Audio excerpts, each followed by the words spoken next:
कविता की दुनिया में आपका स्वागत है। अभी महिलाओं का, खास करके सौभाग्यवती महिलाओं के लिए एक सर्वश्रेष्ठ त्यौहार आ रहा है, जिसे हरितालिका व्रत या तीज के नाम से जाना जाता है। ऐसे यह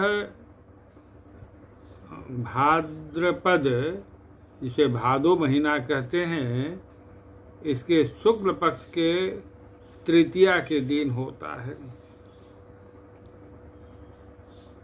उस दिन महिलाएं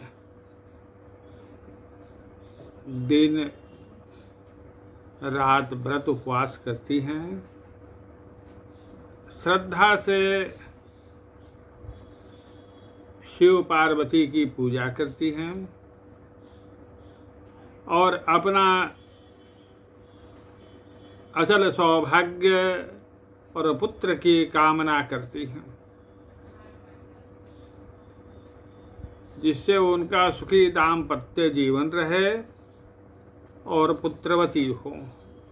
यह महिलाओं की सर्वश्रेष्ठ कामना होती है।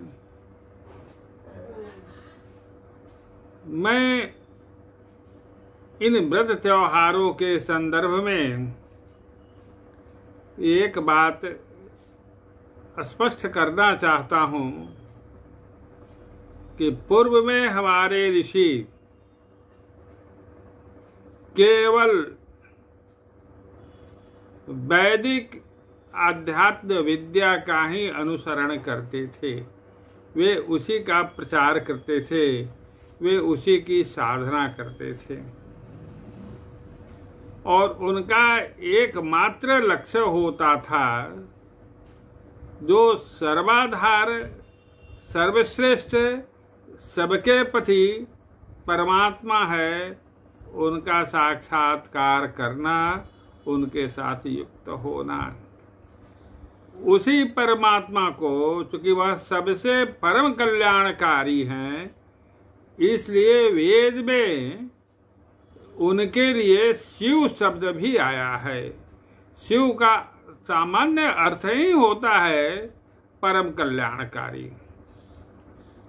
अब हम इस हरितालिका व्रत का दो कथा कहूँगा।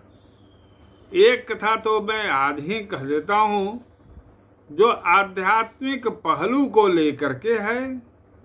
दूसरी कथा जो पौराणिक है, जो प्रचलित है, जिसको आप सामान्य पंडित लोग कहते हैं, उसको भी कल कहूँगा। व्रत का नाम है हरितालिका, से हरतालिका हो गया। अली कहते हैं साथी, सखी को। हमारे शरीर में आत्मा के कौन साथी हैं? आत्मा के साथ लगे हुए हैं, वह है मन। मन आत्मा का सबसे बड़ा मित्र और सबसे बड़ा शत्रु दोनों कहा जाता है। मित्र इस अर्थ में है कि वही मन हम आत्मिक शक्ति को प्रदान करता है, हमारे ज्ञानेंद्रियों को, हमारे कर्मेंद्रियों को, तब हमें संसार का बोध होता है।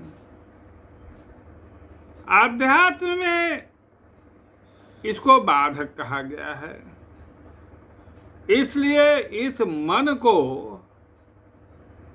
पहले 3 सखियों के द्वारा हरण कर लिया जाता है। वह क्या है? वह है संयम, वह है साधना और वह है त्याग। यह तीन सखियां मिलकर के मन को हरण कर ली, तब बच गया का अकेला आत्मा बच गया। अकेली आत्मा अब पिया से मिलन के लिए बेचैन है। अब उसको ज्ञान होता है कि मैं यहाँ पर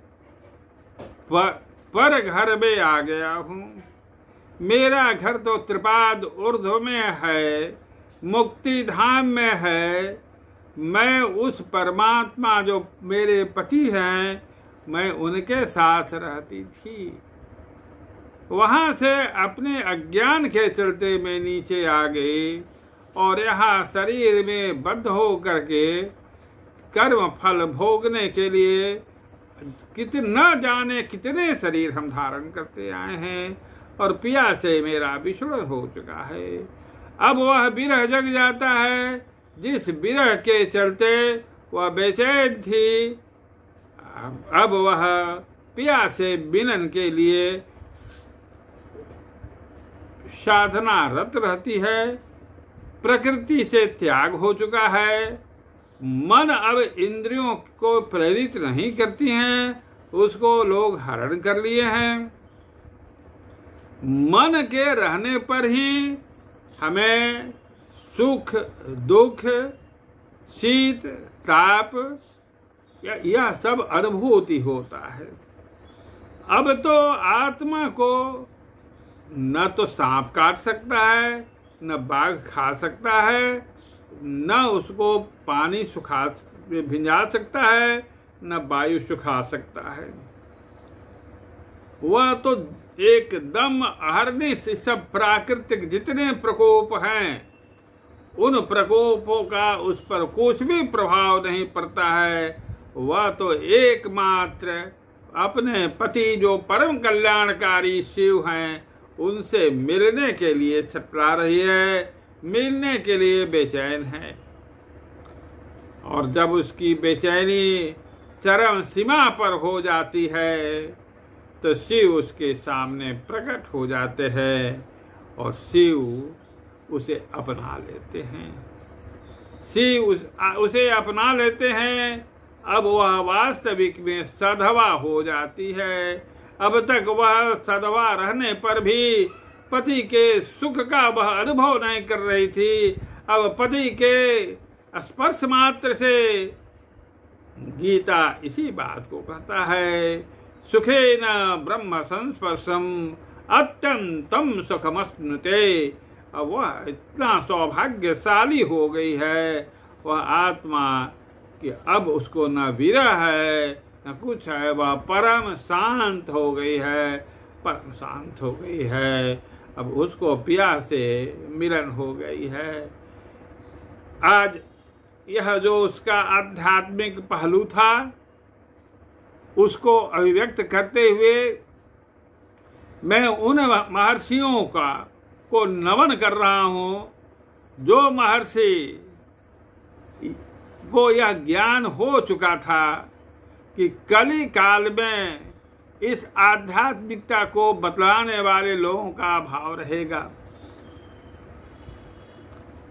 उस अवस्था में इसको जीवित रखने के लिए यदि भौतिक कामना और प्राकृतिक सुख समृद्धि की बात इसके साथ जोड़ करके और व्रत त्योहार करने का नियम बना दी जाए, तब यह सिद्धांत अस्थायी रहेगा। कभी किसी समय में कोई महापुरुष होंगे तो वह उस आध्यात्मिकता को भी प्रकट कर देंगे। वह न तो इसी व्रत के साथ लगा हुआ है, बल्कि संसार में जितने व्रत त्योहार हैं सबके पीछे अध्यात्म है। अब इसी क्रम में थोड़ा सा मैं 3 पर प्रकाश डाल दूं। यह 3 जो है, यह बड़ा महत्वपूर्ण विषय है।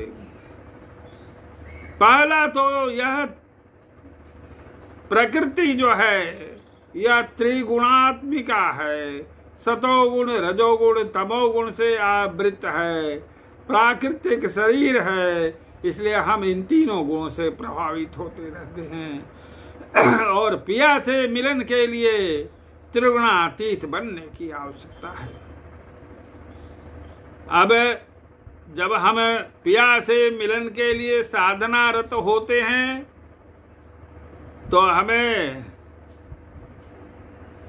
रास्ते में तीन तीन के त्रिपृष्ठ और त्रिनाका, यह तीन संधि स्थान, ये सब मिलते हैं और उसको जब हम पार कर लेते हैं तब क्या मिलता है?